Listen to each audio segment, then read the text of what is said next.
Hello, everyone, and welcome back to DVD Clutter. I'm your host, Maddie, and I'm joined by Heather. And tonight we have a little something special. We're a little late for Pride Night, but there is a barbecue, so maybe it's a July 4th movie as well. It's right on the cusp, I think. It's a great summer pick. It is. And it is, of course, Nightmare on Elm Street 2, Freddy's Revenge. It started to happen again. Dad! I'm in trouble. You've had some scary dreams, okay? Help! Daddy can't help you now. There's something inside him. Fight him! You are not afraid of him. He doesn't even exist. Freddy Krueger is back on Elm Street. So, Heather, tell me a little bit about your relationship to the Nightmare on Elm Street series and Freddy's Revenge specifically.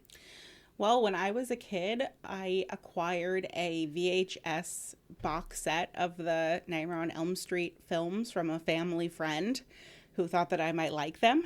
And my 12-year-old self was like ecstatic to have this collection because up until that point I had never seen any of the sequels. And, I just spent hours upon hours during the summer watching these movies over and over. And I've always really loved all of the sequels. I mean, some more than others, but I find something to love about each of the movies. And the series itself is just so imaginative to me. I love the practical effects in it. I love the premise of a killer who can come and get you in your dreams. And I love 80s slasher movies. And this series has everything for me. So the second movie, actually the first time I saw it, I wasn't super in love with it. It's not Dream Warriors. Why do you think that is? Why do you think that the second movie didn't capture you the same way? I think it's got a really different premise from the first movie. Like, yes, we have Freddy coming back and sort of infiltrating the dreams of the kids on Elm Street, but the premise is different because in this movie, Freddy actually needs a human host to carry out his murders, and he finds that in the character of Jesse, our protagonist, who is kind of being taken over by Freddy. There's a lot of body horror in this movie too. And I also think just part of it is that it's a male protagonist, and I just didn't connect as much with a male protagonist. In the years since, when I've just rewatched it and also had my own queer awakening, I am like, wow, this movie is just full of, queer. It's hardly even subtext. I mean, it's really out there. It's a very, very queer film.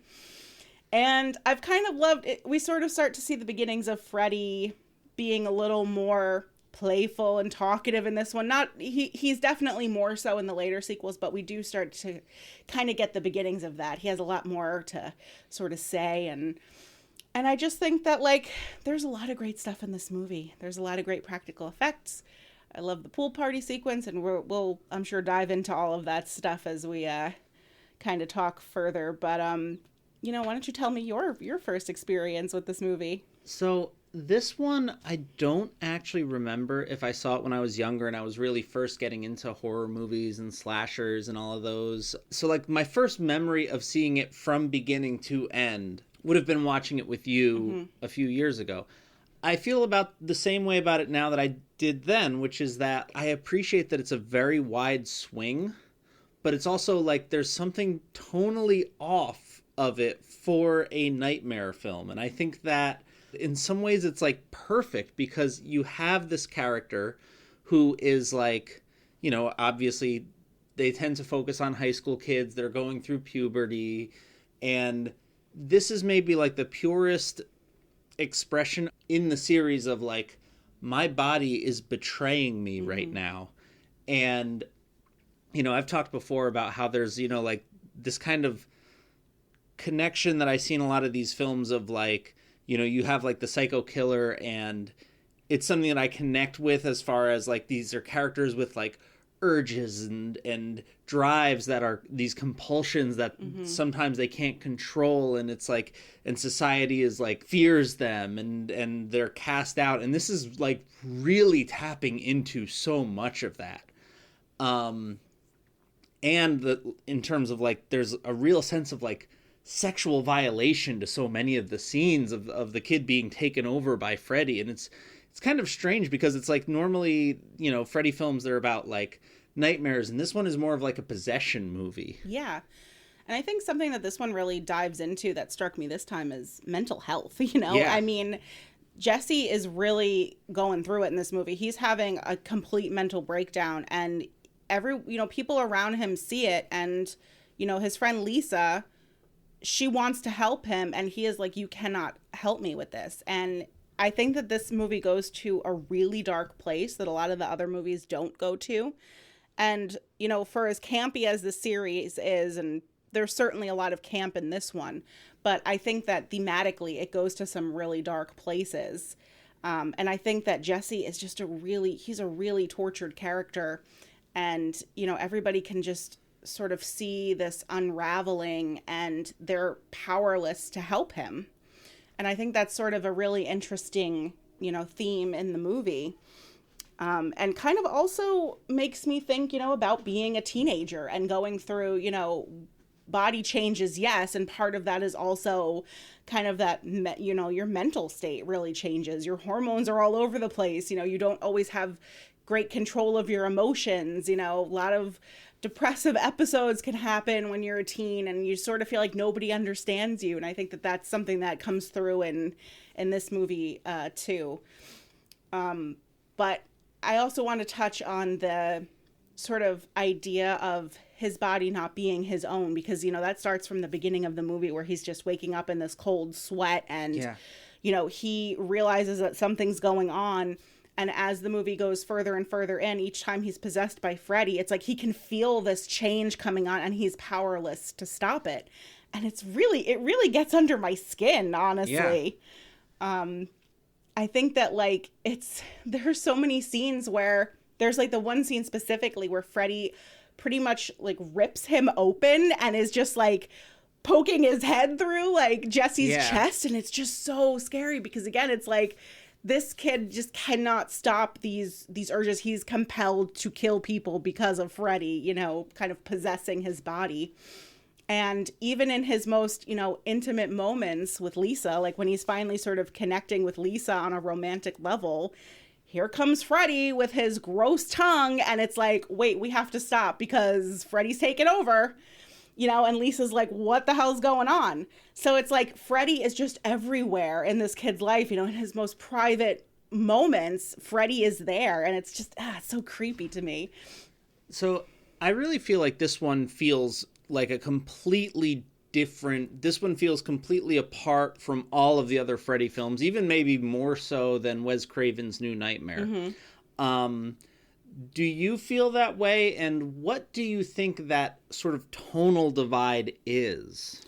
Yeah, I do feel that way. I think that the kind of silliness of it, like there are silly scenes in this, but not in the same way that the other movies sort of have like a cartoony vibe to it. Yeah, the group of friends comes together. It's very like Scooby-Doo kind of vibes, you know? And you have a lot of like super imaginative like the dream sequences and dream kills, and that's not really here in the movie.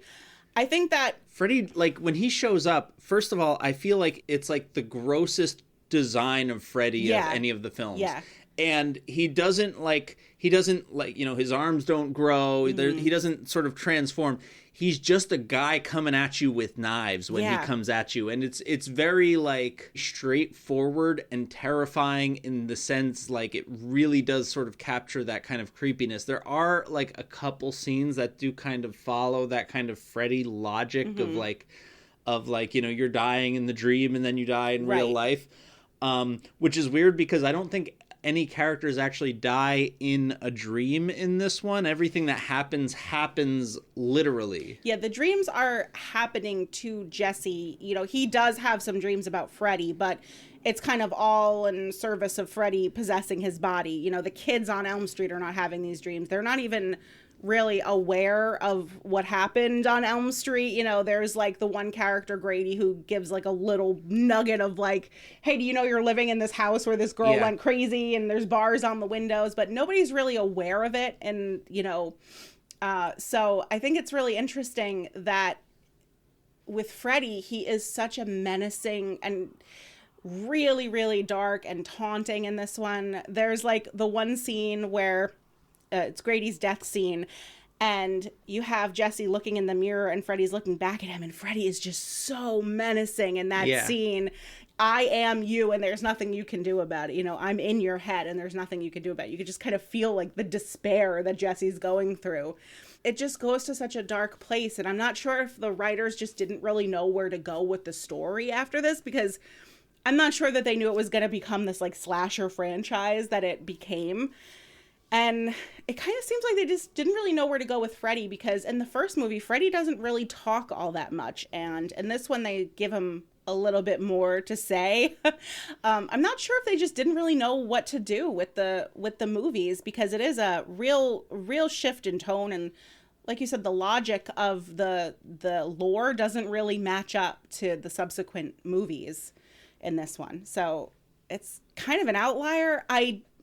My sense of it is that the director, I think, really wanted to make a werewolf movie. Yeah. I think that also like kind of plays into a lot of like sexual themes and the you know, the puberty themes and the queer themes, if whether or not that was something intentional or something that they sort of like found in the edit with the actor's performance. There's a whole controversy and conversation around that. And I would recommend that everybody check out the film Scream Queen, which is a great documentary about the lead performer in this. I've already forgotten his name. Mark Patton. Mark Patton. Thank you. Because I keep wanting to say Mike Patton, the musician, but it's Mark Patton. Yeah, I mean, Mark Patton has, you know, said that this movie really ruined his career because he was a closeted gay man at the time of filming this movie, and clearly the movie is very gay. There's a lot of gay stuff in the movie, and it's not subtext really.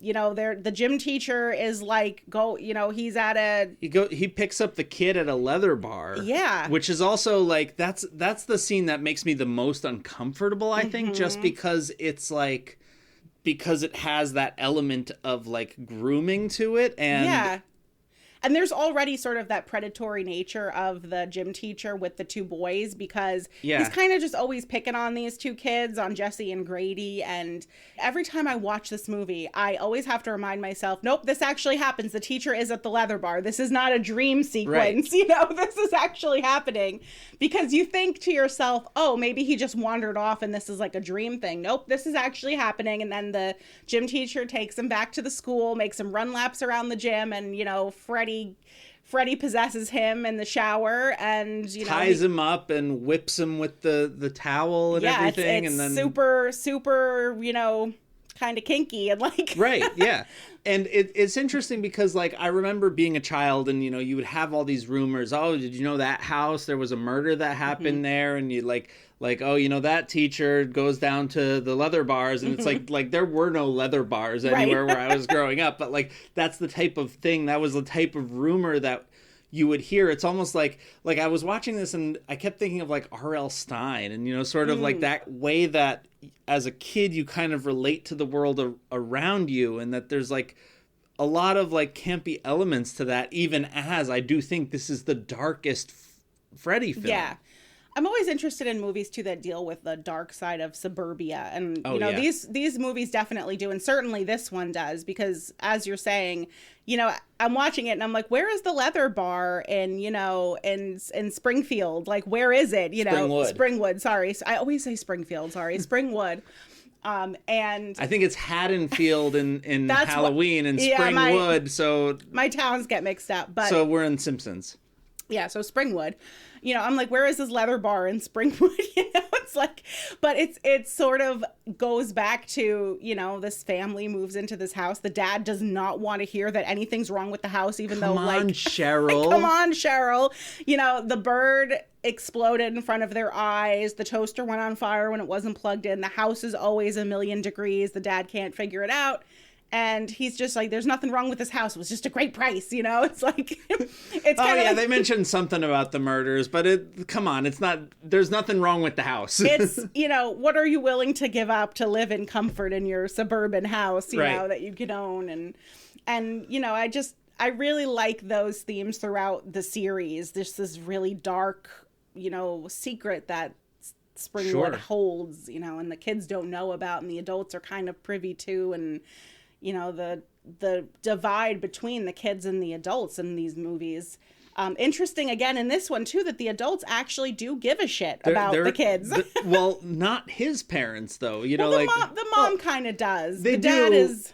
But it's sort of like the thing is the adults in these movies, I think they all kind of care about their kids, but they just constantly make the worst possible decisions in terms of doing it. It's like you need to sleep, Heather. I poisoned you with sleeping pills, so now you can get the rest that you need and don't worry about the dream menace that's going to kill you in your sleep. I kind of chuckled at the one line because the mom's like, he needs a psychiatrist, and the dad's like, he needs a methadone clinic. Like, the dad is just convinced that the son is on heroin. There could be no other explanation, you know, for his behavior. And also super telling of the 80s. Like, we are just peak 80s here with the, you know, the parents are like, my kid's on drugs. Who's giving you the drugs at the school? You know?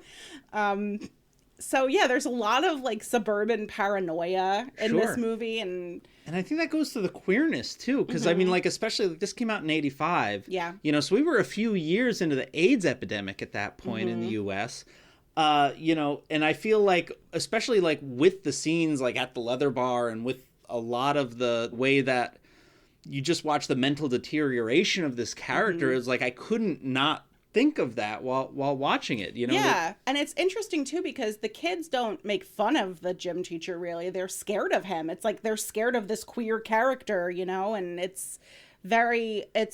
think the way, and that's something we can talk about, is the way that queerness is used in this movie is maybe where, you know, we're afraid of it. We're not really, you know, I don't know. I know this film has gone on to be embraced by the queer community, but I think at the time the intention was not to make a, you know, like a queer protagonist in the movie, you know, and I think if you do get a chance to catch that documentary, it goes into a lot of that, you know, what was the intent of making the movie versus what was the movie that we got.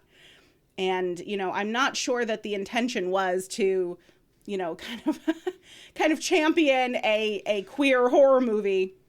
Yeah, I think that there is a certain amount of, especially back then, you would take the representation where you could get it, and usually there was like, especially at the ending of the film, and you know, we always have spoilers in this, but I've been forgetting to put the spoiler warning at the beginning of the some of the episodes, so I'm saying it now. You know, at the end of the film, you know, where it's like, it does kind of feel like he's sort of been corrupted by this outside force, and the only thing that can save him is the power of heterosexuality. Yeah. The power of compulsive. You have to come back into the fold in order to be freed from this toxic force. On the one hand, it's sort of like it's weird to sort of have Freddy, who preys on children, to be this sort of like queer-coded villain, to sort of draw that as a queer metaphor. There's something here that feels a little bit kind of toxic and off-putting to me as I watch it through modern eyes and through my own experiences. But I do think that lead performance, the Mark Patton performance, is really good, with a few very silly moments in it. But like it's a really good performance, and it really does sort of like help to like kind of ground the character and like bring your sympathies back when you're dealing with, you know, a lot of this sort of like 80s Puritanism going on, like sort of like embedded in the film's DNA. Yeah, and I think that overall it somehow does work as a, you know, in the series. Like it's doing something very different, and I'm kind of glad that they took a risk and went to a really different place with the second one, because it's not, I don't think it's what you would expect. And when I think of the series as a whole, honestly, this one is not really super high up on my list of, you know, sequels that I rewatch a lot, you know, they would be obviously the first one, Dream Warriors and New Nightmare for me. This would be kind of actually on the lower end, but I still think it's a really good movie. I just think it's a very different movie from the rest of the series, and yet it does somehow still work. You know, it's interesting. The way that they use Freddy in this movie is interesting and I think very scary because they go to a different place, you know. I kind of think, for me, that I think it works as a self-contained movie. I don't really think that it works as a Nightmare on Elm Street film. I think that the tone is just too different. I think that a lot of the sort of hallmarks of a Nightmare on Elm Street film that I look for, like, a lot of them are just not there for the most part. I appreciate what they're doing, and I would love to see a version of this that does not have Freddy in it. Yeah. But also, I don't know if that would have made its way into our collection and we would be here talking about it. So, you know, like, sometimes, you know, sort of like the cynical play works, you know, like put Freddy in it and now you've got a series. Yeah, for sure. But, you know, it is part of the series, and, you know, it's kind of interesting that so many years have gone by and the conversation has really changed, you know, regarding the film, and Mark Patton has kind of come to embrace the, you know, the character as a, you know, his character as a icon in queer horror, and you know, that's cool. And you know, it's cool that he's been able to sort of get back into acting and, you know, sort of deal with his own feelings regarding it, because it is kind of a shitty thing that the filmmakers, you know, sort of did. I mean, that one scene where he's dancing in the bedroom and, like, booty bumping his drawer, it's like, it's so cringy, you know? Yeah. It's like, I don't know. I feel like on some level you kind of have to take, and this is something that, like, as an actor, I know that, like, especially when you're starting out, you struggle to kind of, you know, you kind of feel like you have to say yes to everything. But at the same time, it's like, I'm like, you were the one bumping into the dresser. You were the one doing the dance. You kind of have to take responsibility for that to a certain extent. Yeah. And I mean, there is, and like, I don't know that, like, and I think that was one of the things that came up in the documentary was like that, like, you know, he's sort of, you know, blaming the filmmakers for the fact that he was kind of, like, outed by the film. And while, yes, there's, like, a lot of phallic imagery and there's a lot of, you know, there's the leather bar and stuff like that, I don't think that they were putting one over on him as far as what they were doing. You know, like, you are reading the script, you can see the subtext, you're there on set, you know, you know what the vibe is. And I think a lot of the reason that, like, people sort of, like, immediately jump to sort of queer interpretations, and especially, like, homophobic interpretations, is because he's queer, because it comes through in the performance. That's true of a lot of actors, especially in horror. That's it's a big thing. I don't think that there was anything sort of malicious in it. I think that they had an interesting story and they were going to tell it. Yeah. There was something that he connected with in that story to want to play it and to make the creative choices that he did in his performance. Sure. And that play right into those themes. Yeah, and audiences, you know, over time have obviously connect with his performance, you know, and his portrayal. And, you know, it's funny because as I'm watching it, like, it is really cringy, but at the same time, haven't we all done stupid things in our room when we're by ourselves, you know? Like, you can kind of identify with it, you know, that feeling of, like, getting caught, sort of letting your guard down. I think that's kind of what comes across in that scene. It's such an interesting performance because, like, so much of it is, like, so sincere, you know, where he's really, like, you know, he's really at his wit's end. Like, he's blacking out and not knowing what he's doing. He thinks he's killing the people that he loves and cares about, and also the gym teacher who he doesn't really like. But then you sort of, like, flip occasionally to, like, sort of like a Saved by the Bell type vibe, like a very special episode, and like suddenly it's like sitcom acting. And it's just kind of a very interesting sort of contrast there. Yeah, it's also interesting because a lot of characters in these movies are, you know, they are very savvy. They, Nancy in the first one, she kind of like, and Glenn and like her friend group are sort of starting to piece together what the situation is and how to outwit Freddy.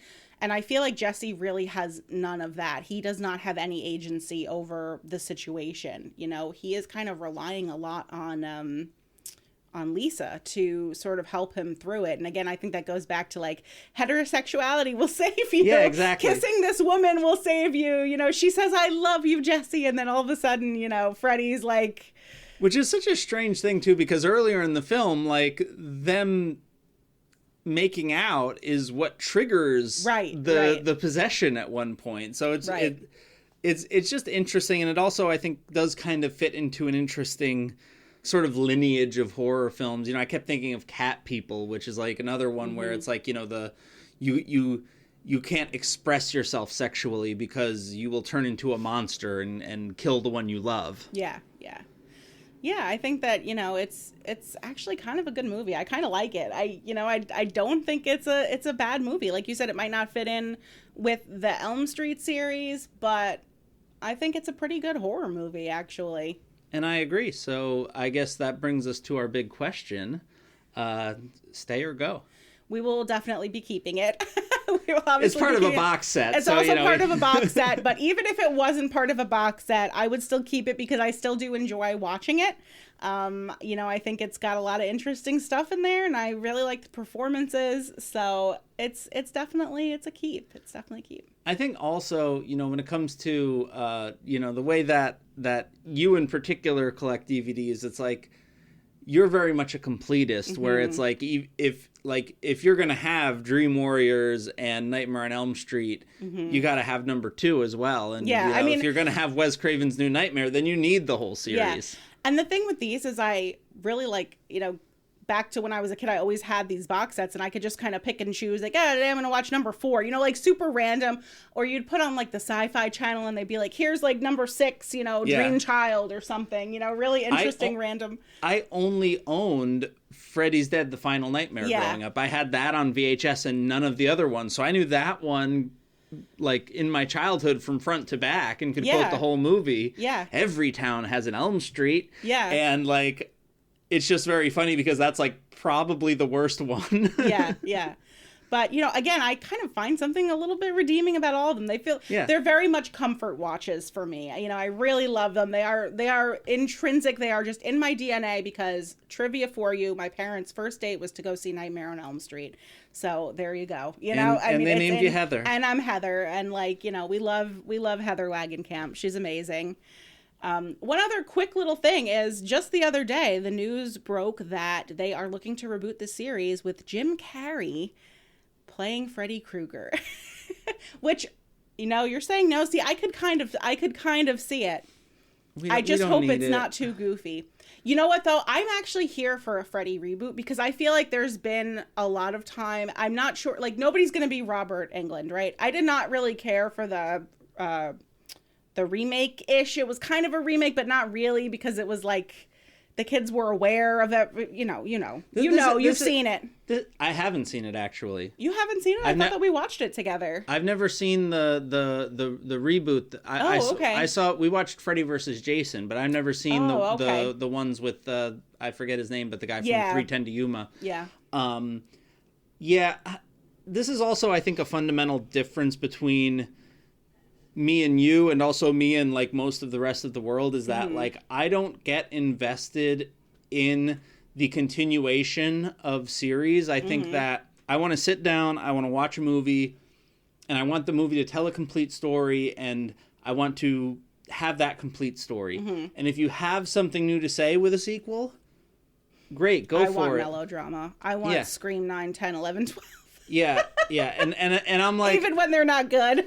Yeah, like there are some things where like I have a soft spot, like I'll go see Godzilla's Revenge or Destroy All Monsters or something like that, just because it's like, oh, I love watching Godzilla fight the thing, I think for me with slasher franchises, Friday the 13th, Scream, Nightmare on Elm Street, they are just comfort movies to me. There is something, I know it seems weird, but there is something comforting coming back to the same character and you know, just kind of the same beats over and over, I just find it kind of enjoyable and satisfying and, you know, fun to just keep going with it. And I would be interested to see more Nightmare on Elm Street movies, because I think there's just such an endless thing you can do with the plot. Whether it has to be Freddy Krueger or not, I don't know, you know, but it's an interesting premise, and I think there's a lot of really cool stuff you can do with the dream sequences. I don't know how good they would be now, because honestly, I think a lot of what makes those sequels so great are the practical effects in them. They're really cool, even in some of the crappier movies. So I also think that horror is so different these days. Like, there's not as much room for that kind of, like, campy melodrama in the horror. It's always got to be, like... And, you know, I love this style of horror, but everything is a metaphor for grief. Yeah. And this one is a metaphor for gay. Whenever I get a campy-ish type of horror movie like Obsession, I just am so thrilled, because that is my wheelhouse. I just love that stuff. I love 80s horror. And, you know, when I get movies like that are just smart and campy at the same time, and just, you know, I'm just so delighted by it. But I think you're right. I think that a lot of it is very... I think that, like, my last sort of interest in these types of films was really worn down very quickly by the Marvel Cinematic Universe. I dropped off of that relatively early on, and I was invested in it. Yeah. And again, a lot of it is just the fact that, like, the longer these stories go on, the more that you make them, the more they are diminishing returns, the less significant each film becomes. And I don't want that for Nightmare on Elm Street. I don't want that for and I'm not as invested in the Nightmare films as you are, but, like, that's not something that I wish on a series. I'm like, stay relevant. Yeah, and I think something, and I think this might go more for when they're kind of churning them out in the 80s, is that, you know, they could make them on low budgets. And they, you know, I think, like, the horror genre is one of those. I think that's why you get so many sequels within that genre, because a lot of times you can just kind of make them very cheaply and with no-name actors. And that's also a chance, you know, for a young director to come in and kind of do their own take on it, which is when I do tend to appreciate it the more. And, you know, I think that the thing is that a rebooted Nightmare on Elm Street, I don't think they're going to be doing, like, a small independent thing, you know, with practical effects. I'd be sort of more interested. It's going to be like an AI slop fest, most likely. I would be more interested, actually, if it did, like, a TV. I know there was already a Nightmare TV show, but if it did kind of like some kind of like a spin-off in the universe of it, but like what they're doing with Friday the 13th right now. And where it's almost like an anthology type show, you know, where it's like, I think that might be a cool thing, because, like, I do really love the dream concept. I love that idea that you can be hurt in your dreams. I think that's such a really cool thing, and you can do so much with that. You know, but I'm sure that's not the route they're going to go, you know? So yeah, like, that's the thing, is that there's like, yes, I would like to see a new take on that concept. Yeah. And maybe you call it Nightmare on Elm Street. Maybe Freddy's not even a thing. Yeah, it's like beyond Freddy, you know? It's just like, what's going on Elm Street? Almost like Elm Street is its own weird Twilight Zone. You know? The thing is, like I love when they expand the lore in these series, because that's when it becomes more interesting, and that's why Dream Warriors really stands out, and Wes Craven's New Nightmare really stands out.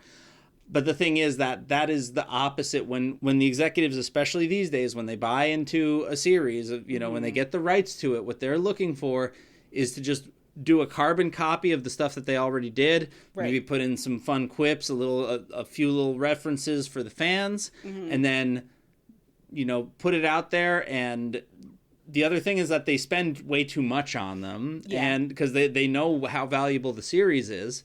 But then you spend too much on it, and you can't take the kinds of chances that a film like Obsession could take. Well, you know, if the series, you know, had to end with New Nightmare, that is a great ending for. I think it wraps up the series. Well, it would end with Freddy versus Jason, which I think is a great. Freddy versus Jason. I think is a great ending as well. You know, and it's a fun movie. We watched that last summer when we were on our Friday the 13th movie kick. So yeah, that was really fun to do. But yeah, no, it's Freddy versus Jason is good too. I'm going off on a tangent now because I love love all the movies, and I will at some point get to talking about all of them because I could talk forever about all of these movies. I love them so much. Totally. But yeah, that's what I have to say about And that's what I have to say That's about what I that. have to say about that. What's our next one? Well, you know what? We just got through a heat wave. It was so hot. I was out there walking the dogs, and I felt like I was just in a desert. And that got me thinking, you know what?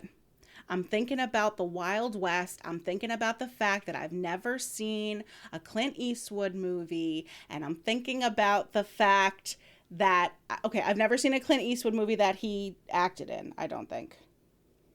I'm positive that's not true, and I think that you are setting up for a movie that we've watched together, but that's okay. Go on. Oh, really? Did I watch The Good, the Bad, and the Ugly? Yeah, you did. I have? Yeah. Well, we're going to watch it again because I have no recollection of watching it. As I recall, you liked it. Okay. Well, we're going to be watching it again because I have no recollection of watching this movie, and that's why we're doing this podcast, because I need to know if I liked it or not. I'm excited for it. This is... Actually, as I'm saying I've never seen a Clint Eastwood movie, I'm like, but wait a minute, didn't he direct a bunch of movies? Yeah. Okay, yeah, He didn't direct that one, though. That was an Italian film. I've definitely seen a movie or two that he has directed, but like they would be later films in his career. So anyway, what we're going to do is watch a movie that apparently I've already seen and have no recollection of. And this is why we do this podcast. This is going to be great. Because I'm so excited. Yeah. and I know how much you love really slow, really long movies too. So this is going to be so fantastic. You know, I had 2 picks for next week, and my other pick, I was like, there's no way we're throwing this out of the collection. I'd love to rewatch it, but I know it's not getting thrown out. I'm sure The Good and the Bad and the Ugly isn't going to get thrown out either, but I feel like I need to make myself suffer and just get, you know, just watch one that I wouldn't normally pick for the sake of this. You might like it though. I might. I might. I'm going to find out again. There's a lot of stuff in it that I think you'd connect plot, with, and I'm looking forward to watching with you. Yeah.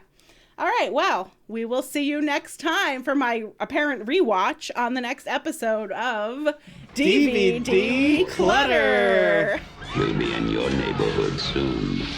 A Nightmare on Elm Street, Part 2. You are all my children now. Freddy's Revenge.